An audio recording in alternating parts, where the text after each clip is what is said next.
Bom dia, irmãos. Mais uma oportunidade que nós estamos tendo nesse domingo, 9 de maio de 2021. Nesse domingo é comemorado o Dia das Mães, né? E aqui, como Escola Bíblica Dominical, queremos parabenizar todas as mães da nossa igreja, né? A nossa oração é que Deus continue abençoando a cada uma, né, na sua lide, né, no seu cuidar dos filhos, do cuidar dos lares, né, cuidar de toda a família. Que Deus esteja abençoando grandemente a cada mãe da nossa igreja. E nesse domingo nós vamos estudar a lição número 6, né, que tem o título A Forma de Jesus Ensinar. E teremos a oportunidade, o privilégio de ser ministrado pelo nosso irmão e diácono professor Leomar Maciel de Azevedo. Convido os irmãos aí dos seus lares para abrir suas Bíblias para a leitura bíblica dessa abertura, que se encontra em Mateus capítulo 12, verso 28, que é o nosso texto áureo da lição. Depois vamos ler o capítulo 13, de 18 a 23.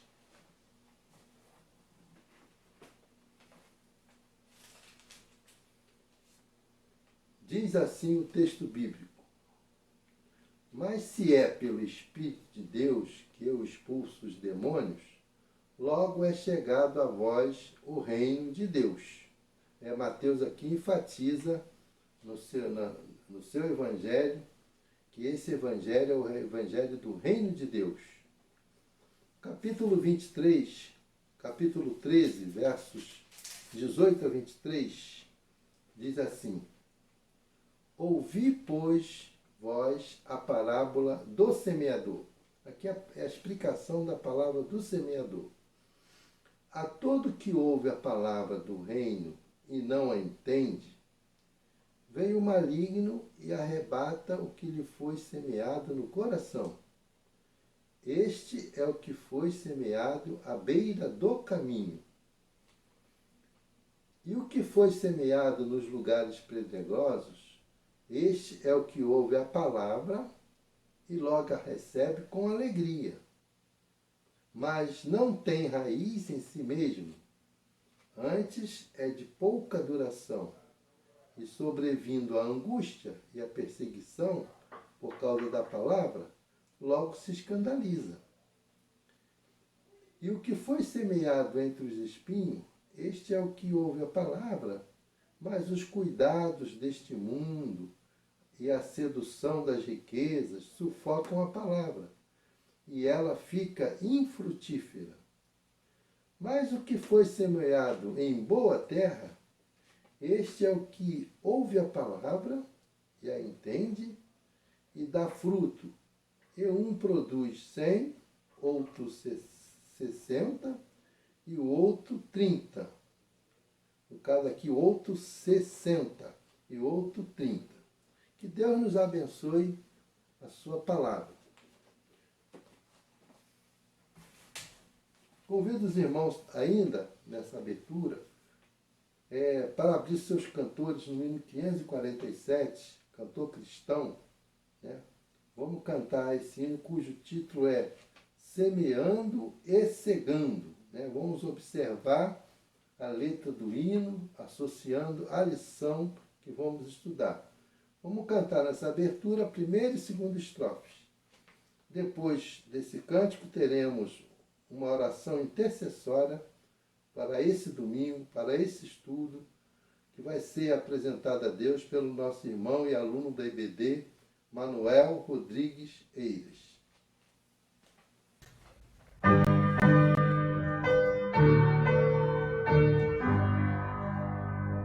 Semente lançada na terra, germine e seu fruto produz, as nossas ações e palavras, não ceifam as trevas do luz. E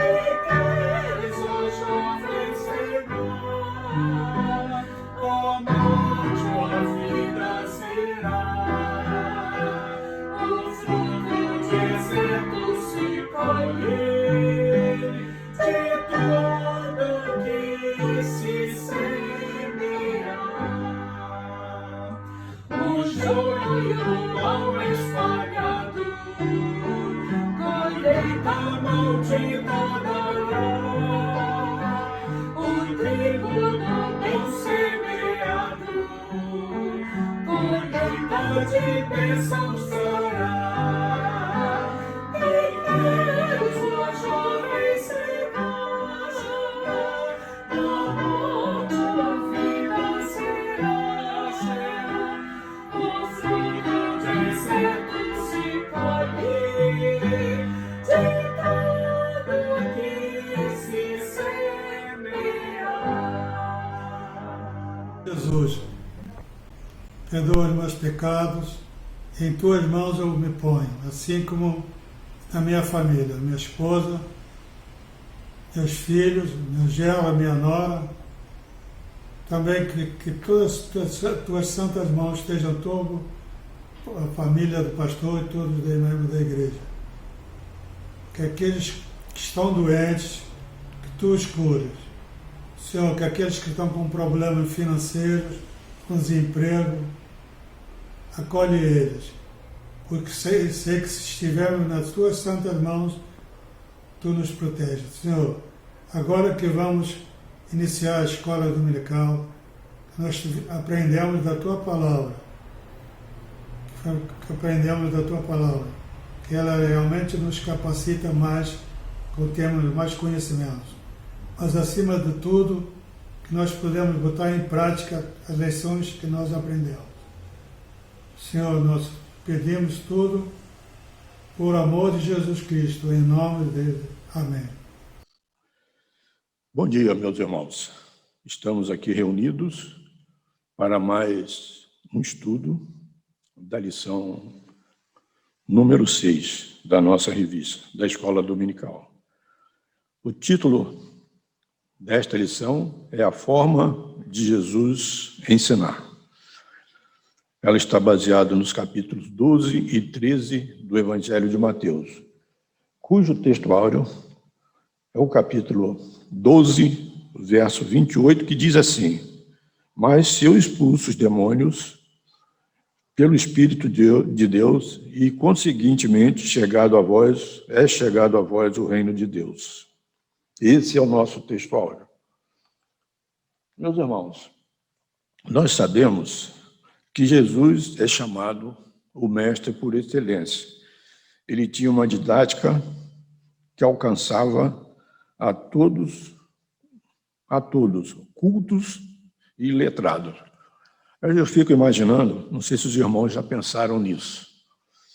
Às vezes, quando eu estou dirigindo o culto e falo um pouco fora do microfone, às vezes alguns irmãos reclamam, porque aqui dentro do salão não conseguem ouvir a minha voz. E Jesus falava a multidões ao ar livre. Imaginem, é lógico, não é longe de mim me comparar com ele. E a partir da pedagogia, existe um termo em grego que está aí na revista, depois os irmãos têm a curiosidade de ler, que é traduzido como arte ou tática de ensinar, ou técnica de ensinar. E parte da pedagogia que ensina métodos e técnicas ao professor ou instrutor e que ajudam na aprendizagem do aluno, Jesus deu show em suas aulas ao vivo para mostrar ao povo e aos líderes da época o verdadeiro reino de Deus. Há professores que marcam a nossa vida pela maneira como transmitem seus conhecimentos. Não é com ar de empáfia, do sabe-tudo, mas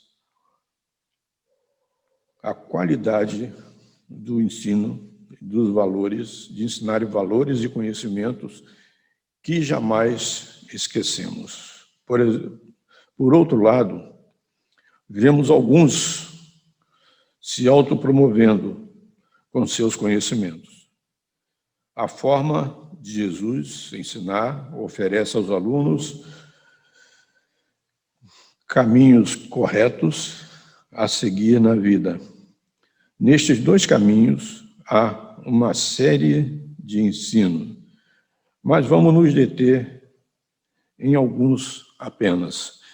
Meus irmãos, na lição anterior, que foi muito bem explanada pelo nosso irmão Wellington, fala da autoridade de Jesus.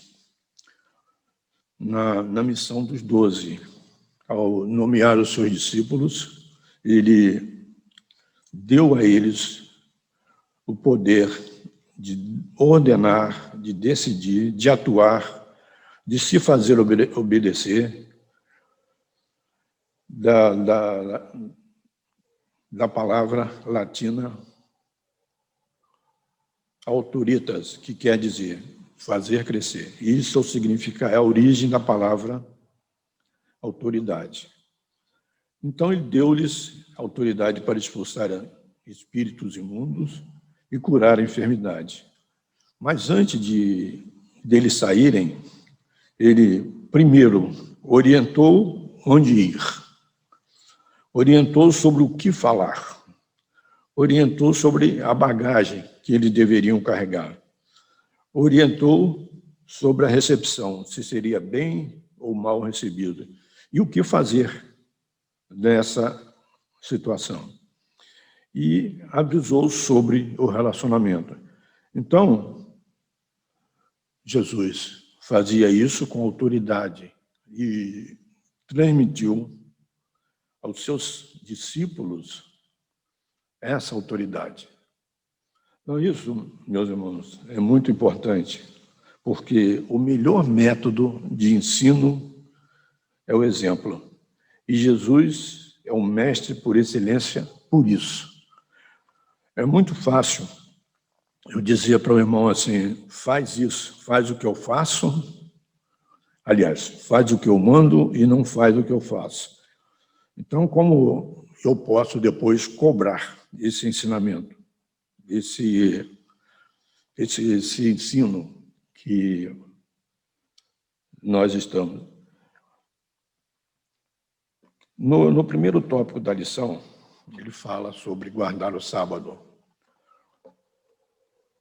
A palavra Shabat, ou sábado, significa descanso e repouso.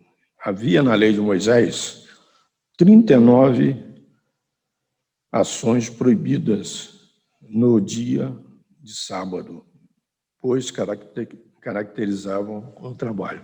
Temos aqui a experiência do nosso autor na lição. Ele diz que quando esteve em Israel, o hotel que ele ficou, o elevador ficava ligado direto, porque se apertasse uma das teclas, significava trabalho. E aí não estava cumprindo o que deveria, né? E Jesus costumava ensinar por parábolas. Então, por isso é que nós vimos lá no início, quando ele fala que tanto os cultos quanto os iletrados entendiam o que ele falava. Ele usava os exemplos diários, cotidiano da sua região. E as pessoas tinham a facilidade de entender. E o que chama a atenção, meus irmãos, é que ele fala a língua de cada um. E ele fala de uma maneira que todos entendam, né?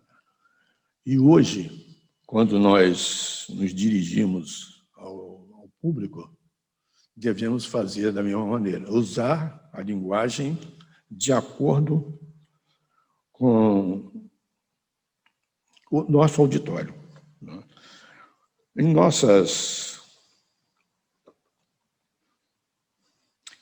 Em conversa, se deu enquanto Jesus passava por um campo de cereais no dia do sábado. E, em seguida, outra entra na sinagoga. E lá está um homem com as mãos mirradas. E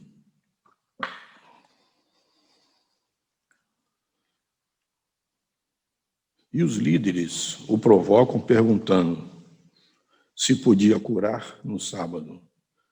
E Jesus, segundo o comentário de William Barclay, esse homem era pedreiro ou construtor, e por um acidente ficou com a mão atrofiada e não podia trabalhar. Em vez de responder logo, Jesus usa uma metáfora e diz: se a ovelha cair num buraco e o cuidador não sai correndo para salvá-la, afinal, perder uma ovelha significava perda financeira também.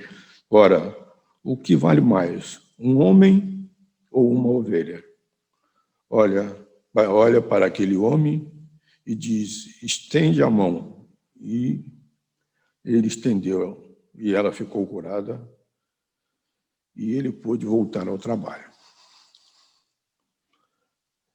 Já reparou que pessoas que frequentemente acusam os outros de algum comportamento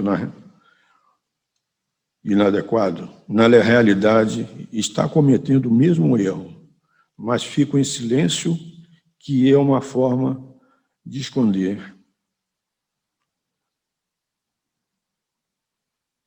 o que estão fazendo de errado. Então, normalmente, quando alguém fala alguma coisa, é porque ou ela comete ou cometeu e acha que todos cometem aquele erro.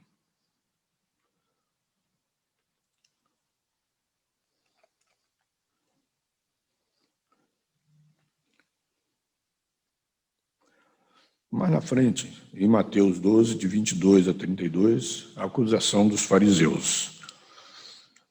Nesse tempo, qualquer pessoa que tinha uma doença entendia-se que estava possuída pelo poder maligno.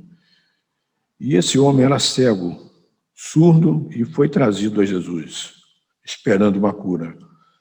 O que acontece para a alegria do curado? Seus amigos e revolta os líderes que estavam querendo pegá-lo com armadilhas. Para a tristeza dos acusadores, eles declaram que Jesus expulsava com a ajuda de Beelzebul. Jesus não perde tempo em confrontá-los, dizendo que se assim é, então o reino de Beelzebul está dividido. Aproveita para anunciar a chegada do reino de Deus. E acrescenta, ainda que quem pecar contra o Filho de Deus é perdoado, mas se for contra o Espírito Santo, não haverá perdão. Ao que parece, trata-se de uma situação específica correspondente ao período em que Jesus ministrou na terra. Jesus não parecia diferente de qualquer outro homem judeu. Maldizer Cristo é uma ofensa perdoável, enquanto ele estava na terra. Mas quando o Espírito de Deus veio no Pentecostes, comprovando que Jesus era Cristo e estava vivo, a rejeição do testemunho do Espírito passou a ser terminante. Logo, a única consequência possível era o julgamento. Então, meus irmãos, é o único pecado que não é perdoado, é a blasfêmia contra o Espírito Santo. Um dos muitos preços da liderança é a exposição e sujeição a críticas e acusações. Nem Jesus se livrou delas.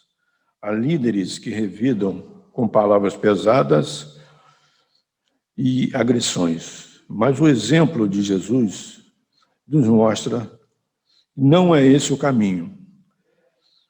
É precisa sabedoria e discernimento do Espírito Santo para saber quando calar e quando falar. Quando o líder está na dependência exclusiva de Deus, sabe o momento e a ação a ser tomada. Fácil? Claro que não.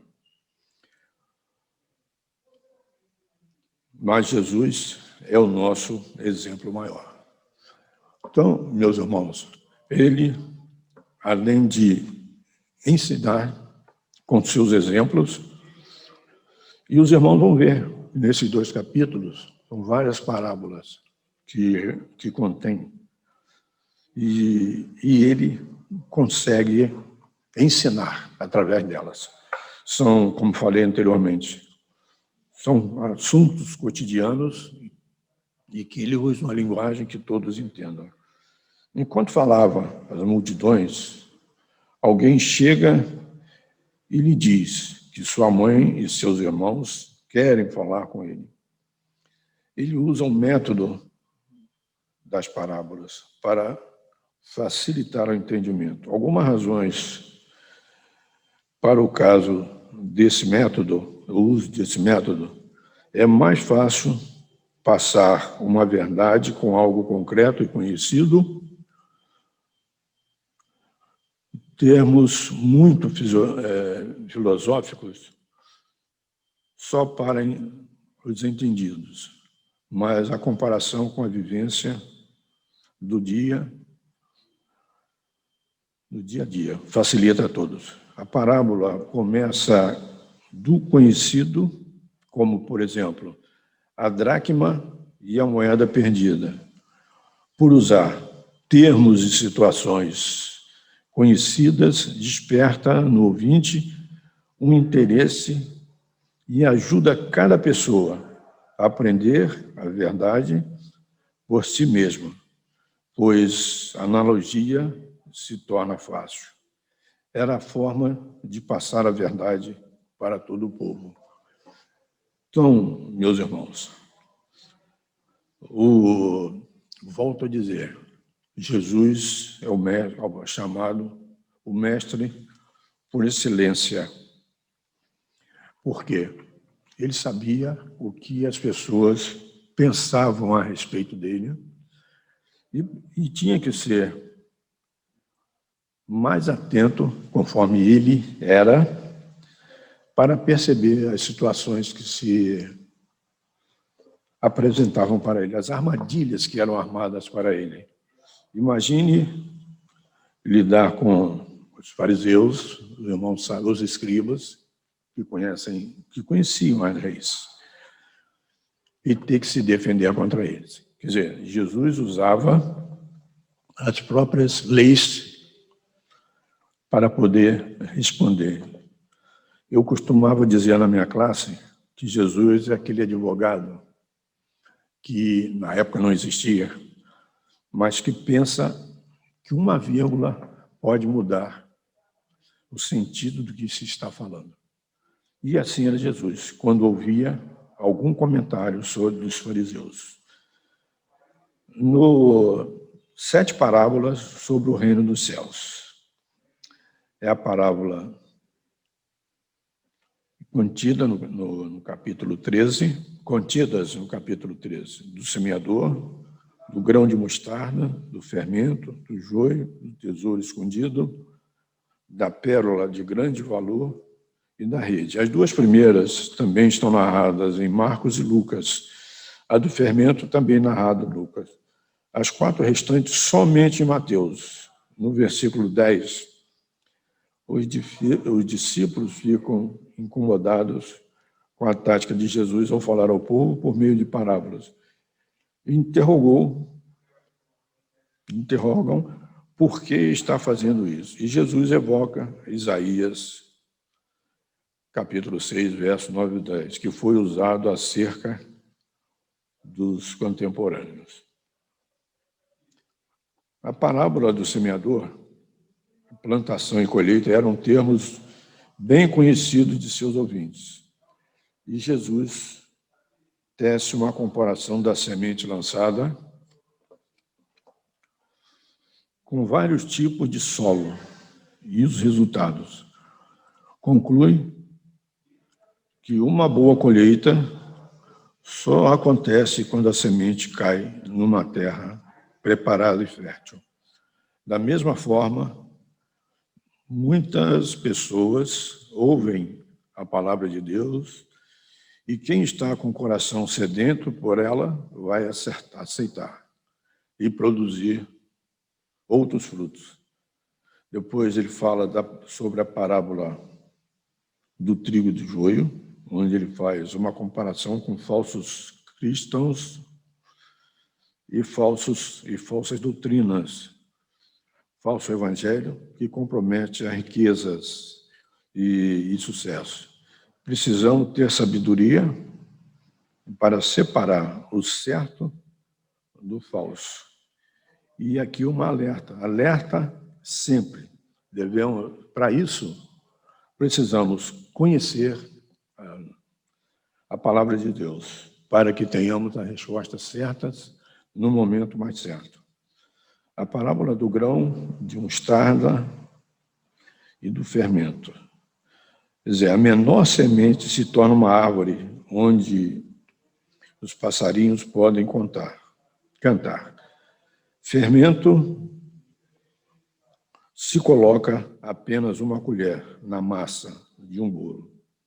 Então, essa pequena porção faz a diferença na textura do bolo. É preciso ter cuidado com infiltrações de ideologias alheias ao texto bíblico, que podem levar o povo ao total desconhecimento de Deus, achando que estão certos.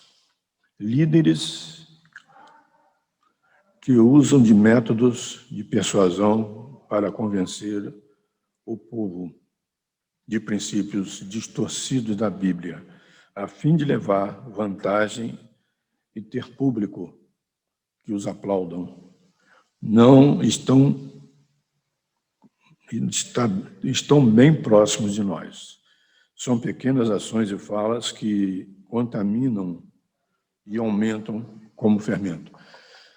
Meus irmãos, o pastor Heraldo costuma dizer nos seus sermões que nós precisamos ler a Bíblia diferente do que lemos no jornal. No jornal, a gente só apenas lê as notícias do dia a dia para que possamos estar sempre atualizados. A Bíblia, não. Nós precisamos ler, meditar, e para que possamos interpretar de maneira correta. E aí, nós pedimos a ajuda ao Espírito Santo para que abra a nossa mente, o nosso coração, para que entendamos aquilo que que nós estamos lendo e meditando. E, por último, parábolas do tesouro e da boa pérola e da rede. Mateus finaliza uma série de parábolas de 7. Mateus finaliza esta série de 7 parábolas mencionando o tesouro, a pérola e a rede, que pega peixes bons e ruins, depois são separados. Jesus se refere ao reino de Deus, que é o tesouro achado e não escondido. A pérola preciosa, que não precisa ser lapidada, como diamante.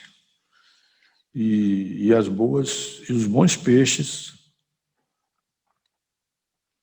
que caem na rede. O reino de Deus é precioso, mas muitos os que estão na rede serão colocados de fora para o juízo de Deus sobre todos.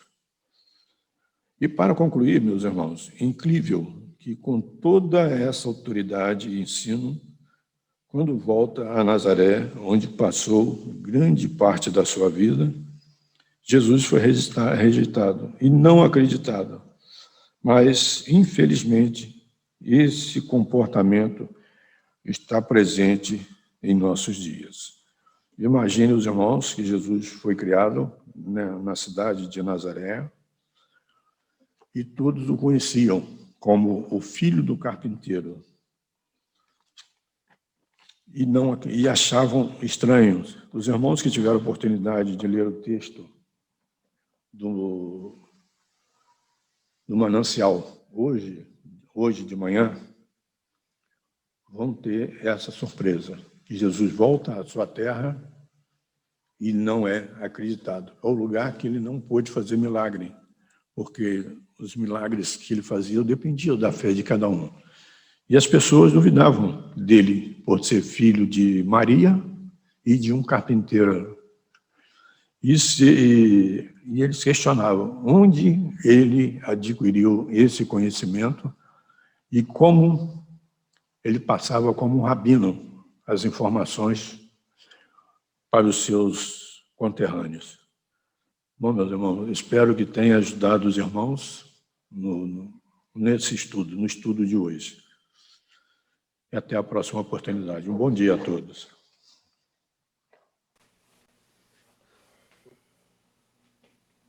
Irmãos, nesse encerramento da nossa Escola Bíblica Dominical, queremos convidar os irmãos para o encontro interativo que teremos às 18 horas. Esse encontro tem sido uma bênção. E eu convido os irmãos e desafio os irmãos para não perderem, estarem juntos, participando na live, né? Naquela sala onde todos vão se interagir, vão visualizar um ou outro, vai poder debater, vai poder participar, compartilhar sua experiência da coalição, aquilo que Deus tem feito na sua vida através da sua palavra. Convido os irmãos aí dos seus lados para abrir os seus cantores no hino 547 do Cantor Cristão, cujo título é Semeando e Cegando. Vamos cantar aqui a terceira e quarta estrofe para completar a mensagem desse hino, que ao analisarmos essas estrofes, ao sentirmos a letra desse hino, vamos perceber que ela tem uma similaridade com tudo que estudamos hoje na lição pela manhã. E vamos ter o acompanhamento da nossa irmã pianista Lúcia Maria, né? A letra vai estar na tela, os irmãos poderão cantar juntos, né? Assim, para participar nesse fechamento. Depois desse cântico, teremos a oração final, que vai ser apresentada a Deus pela nossa irmã e aluna da IBD, a Cássia Cristina dos Santos.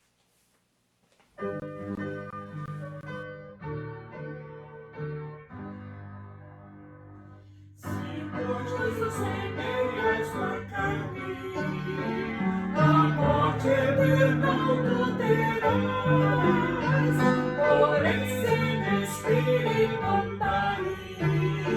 da vida do seu coração, que queres, ó jovem, cegar, a morte ou a vida será, os frutos de santos se colhem, de tudo que se semear. Semente do bem, pois semear, bondade, palavras de amor, feliz tu serás para sempre, com Cristo Jesus, o Senhor. Que queres, ó jovem, cegar, a morte ou a vida será, os frutos de certo se colhem, de tudo que se semear.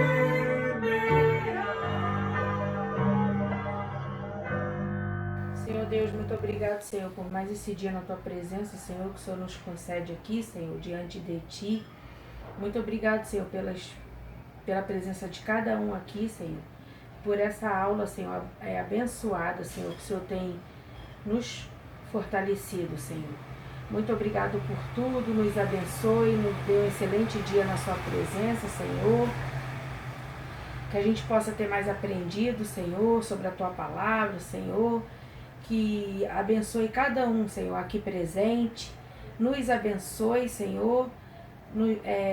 Que o Senhor nos conceda, Senhor, saúde e tranquilidade, Senhor, no decorrer do dia, Senhor.